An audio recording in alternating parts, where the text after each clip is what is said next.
I am not going to be the first president to lose a war. Richard Nixon, 1972.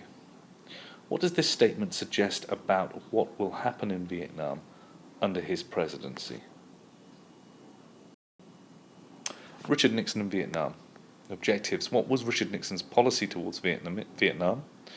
Vietnamization, peace with honor, and Cambodia.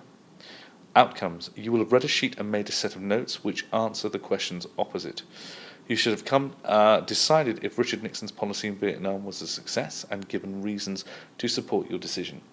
You might have judged who else can be blamed for the US failure in Vietnam and how much responsibility Richard Nixon credited for the outcome of the Vietnam War. Read through the information sheet on Richard Nixon and color code the information you need. The treasure. What was Vietnamization? Did it work? What was peace with honor? How did Nixon escalate the war? And what were the consequences of the 1972 elections? Use the dictionary list. You can add new words if you need to by using a dictionary. Writing up your work.